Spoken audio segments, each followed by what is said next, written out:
Hey everybody, it's Ramona. This is take 2 of the cook-along, and it is chili. And I got a few minutes into it, and my camera shut off for some reason. I'm not sure why. So we didn't miss much. All I did was really open some cans and brown the beef. So we're making chili today. This is how I do chili. Is it competition style, judge-worthy chili? No. Am I roasting whole chilies and then grinding them to make my own chili spice? No. It is super duper easy. You can make chili in a minute. It's high protein. I have to get a lot of protein. I'm a bariatric patient. And it's hard because I can't eat a large quantity of things. So what I do eat needs to be high in protein. Then plus I also have to get my fruit and veg in, which is kind of hard to do. So it's kind of like a juggling match here. But anyhow, so chili is super easy. Some people add mushrooms. I do not. That's not a chili thing for me. Some people add green peppers. No, not in chili. So it's just kind of a simple, easy, how I make chili kind of thing. So I was going to make it anyway, so I thought I'd bring you along. Okay, so over here in the pot, I've already got, because film cut off, some ground beef and half an onion chopped in here. Usually I use 93%, usually I use 93%, but the 90% was on sale, was 25% off, so I bought 90%.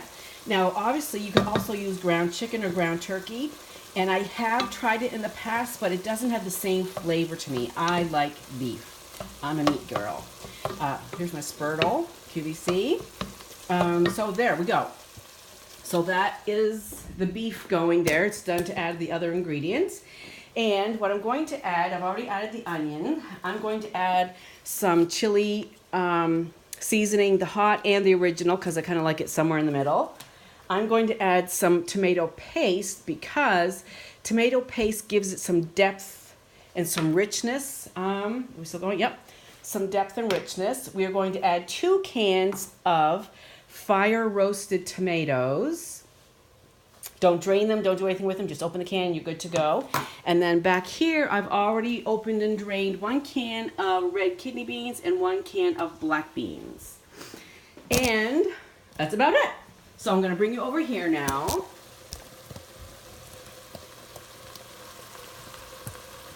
Okay, good. And so this is all cooked through, I think broken up the big chunks. You can leave some. And chili freezes really well, so that's why I'm kind of making it off-season, if you will, because I can freeze it like in individual lunch portions, and then the night before I go to work, I just grab a little bowl of chili and a couple of fruits or veggies and put them in my bag, and they're good to go. All right, so let's add some of this tomato paste. And actually, this is a trick that my mother... I never used to add chili paste until I was home, I guess 2 years ago, and I was home in the fall, and Mom made a big pot of chili. There was like, I don't know, 15 of us at the table. We had actually like 2 pots of chili, I think, and she added that. I said, oh, don't add that. It's going to make it like tomato sauce. It's not tomato sauce, it's chili. She said, no, trust me. So it was really good, and it doesn't turn out like tomato sauce, because you have the chili spices, but it just added that extra little bit of depth that was really good. So now I'm going to, that was all of the hot, and let me see, a little bit of the original. And we'll just give that a stir.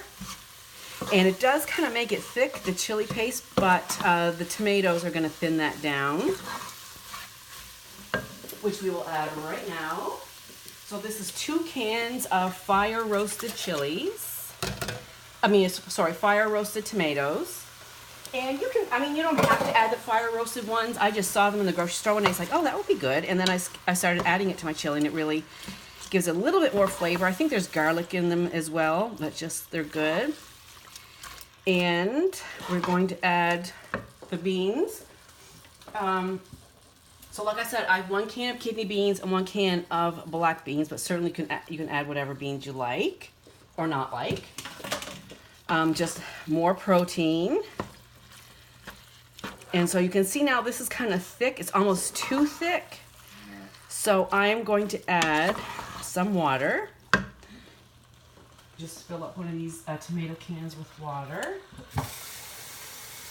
And again, you can see, there's no There's no specific recipe. You're just adding this, adding that. If you don't like it too thick, add more water. If you like it thick, add less water. Just kind of go with it. You can see there's a lot of beans in here. Luckily, for me, I can only eat a little bit at a time. So we'll just turn up the heat and get that fired back up again. So, and you don't, I mean, if you just want to add 1 can of beans, that's fine. Chili's kind of easy to kind of modify and do what you like and make as you like it. I might add a little bit more water. It's the tomato paste that makes it thick like that. But that's good. So I'll just add a little bit more and see where we're at. I obviously don't want to make it too runny, too watery. But I can hear it starting to bubble up from the bottom, so that should come to a boil here in just a few minutes. Then we're going to simmer it. It's only like 12:30 in the day now, so probably, well, obviously I'm not going to eat now. I'm going to eat later on today. So I'm just going to leave this on a simmer on the back burner, and all the flavors will kind of come together, and it's always better the next day. And it's even better too when you freeze it and take it out, like on a cold day or a rainy day, just pull it out of the freezer and have like chili and cornbread. Good. Now, before surgery, on top of my chili, I would put like a dollop of sour cream, some little diced red onions, a shaving of cheese, maybe some avocado, maybe some corn chips, and have it with some cornbread, homemade cornbread, not Jiffy, but the real thing.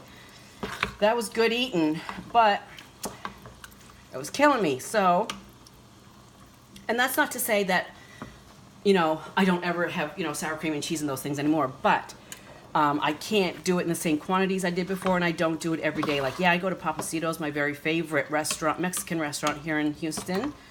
It's a chain. I think they're in like a lot of the southern states. They're called Papacitos. The best beef fajitas ever.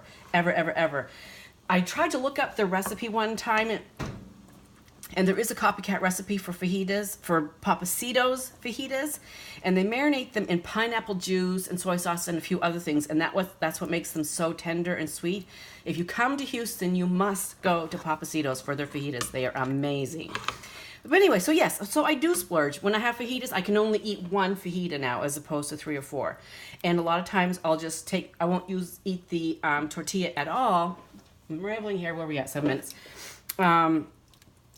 I'll just, you know, have some meat and rice, some refried beans, and, you know, little fixings. So it's all, you know, it's all about moderation, which in the past was my issue.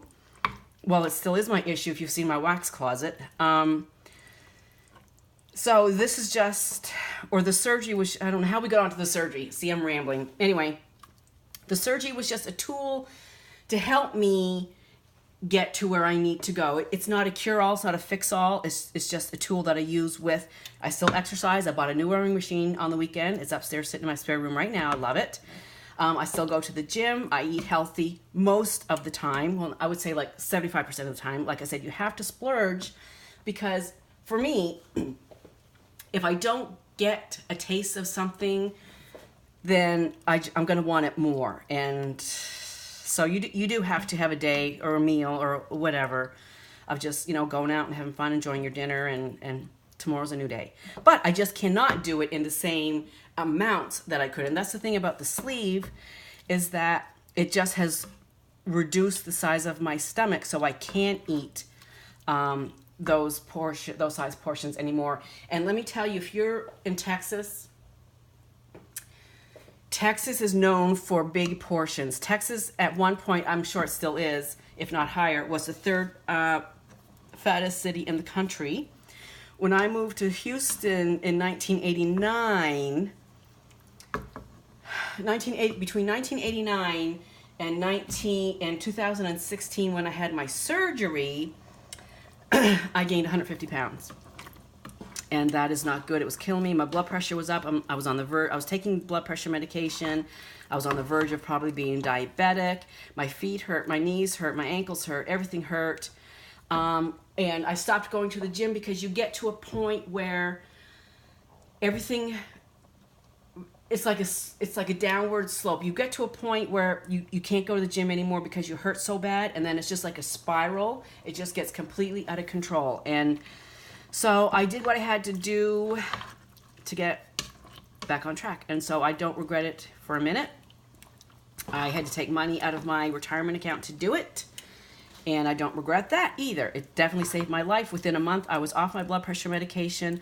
I'm back at the gym, you know, just trying to get healthy. Anyway, I have no idea what that has to do with chili. So this is basically the finished chili. I think it's a good consistency for me. I don't think it's too thick. I don't think it's too thin. Maybe I might add a touch more water. After it simmers a little bit for an hour or so, I'll check it again and see if it needs any more, either more seasoning or more water to thin it down a little bit. But I think it's good for me right now. I don't like it too thin. So that's it. That was my easy peasy chili. I'm going to turn this way down. And actually, I'm going to put it on the back burner. Back there. And so, hope you guys make this chili. Make it your way. Make it my way. Doesn't matter. But it is good. High protein, low fat. And that's today's cook along. I hope you enjoyed it, and I will see you soon. Bye.